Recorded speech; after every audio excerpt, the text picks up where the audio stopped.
নারী উদ্যোক্তার সংখ্যা যেমন বেড়েছে তেমনি সফলতার সাথে ব্যবসাও করছেন তারা। নিজেদের কর্মসংস্থান নিজেরাই তৈরি করছেন এই নারীরা, তৈরি করে নিচ্ছেন নিজের নতুন আত্মপরিচয়।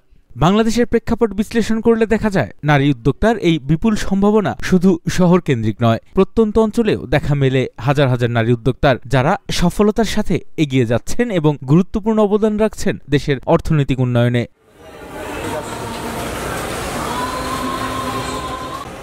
নারী উদ্যোক্তা হিসেবে সফলতা পেয়েছেন মিশা চৌধুরী, আর তার এই কাজের সম্পূর্ণ সহযোগিতা করেছেন তার স্বামী শিল্পোদ্যোক্তা মোহাম্মদ সালাউদ্দিন চৌধুরী। মিশা চৌধুরী বর্তমানে স্টাইলিশ গার্মেন্টস এর ব্যবস্থাপনা পরিচালক হিসেবে দায়িত্ব পালন করছেন। একই সাথে এসি শিল্প এস্টেটের পরিচালক, বেনলি হাইটেক পার্কের উপদেষ্টা সহ দেশি ও বিদেশি চেম্বার অব কমার্সের সাথেও জড়িত আছেন তিনি। পড়াশোনা করেছেন আইন বিভাগে, যা তার ব্যবসাতেও অনেক প্রয়োজন হয়। পাশাপাশি সামাজিক কাজেও স্বামী ও একমাত্র সন্তানকে সাথে নিয়ে প্রচুর সময় দেন বিভিন্ন দেশীয় ও আন্তর্জাতিক সংস্থার মাধ্যমে। তিনি স্বামীর সাথে মিডিয়া ও পর্যটন সহ বিভিন্ন সেক্টর নিয়েও কাজ করছেন। বিভিন্ন জাতীয় ও আন্তর্জাতিক অঙ্গনে দেশের পক্ষে প্রতিনিধিত্ব করছেন স্বামীর হাত ধরে এবং সম্মাননাও পেয়েছেন কাজের স্বীকৃতিস্বরূপ। শ্রমিক কর্মচারীদের কাছেও তারা খুবই জনপ্রিয়।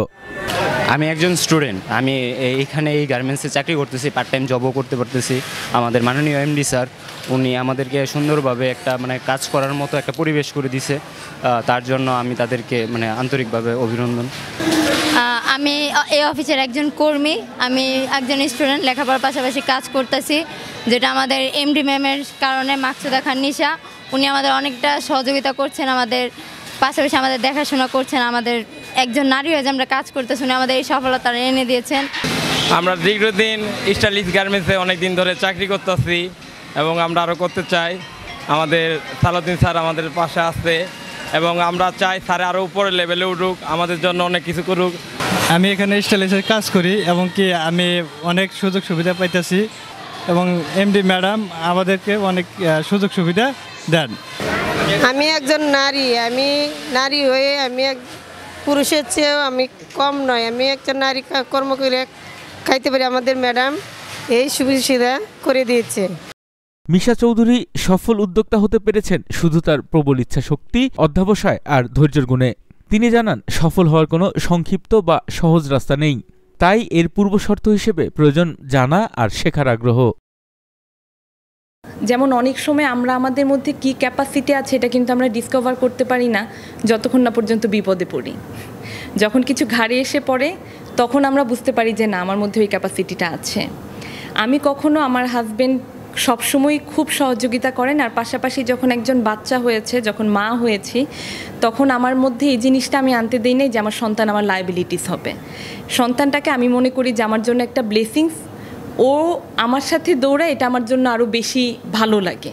ও আমাকে ইন্সপায়ার করে যে না, প্রতিনিয়ত আমার সাথে যে যায় সব জায়গায়, এটা ওর কষ্ট হলেও যেমন আমি মনে করি যে এটা আমার ব্লেসিংস। আর কোনো সময় আমার মধ্যে ছিল না এটা যে আমার সন্তান হবে দেখে আমি এই মিটিংটা করব না বা আমি এই ম্যাট্রিমোনিয়াল লিভটা নিব। তো ইচ্ছাটা ছিল, আল্লাহর রহমত ছিল, ইনশাল্লাহ হয়ে যাচ্ছে।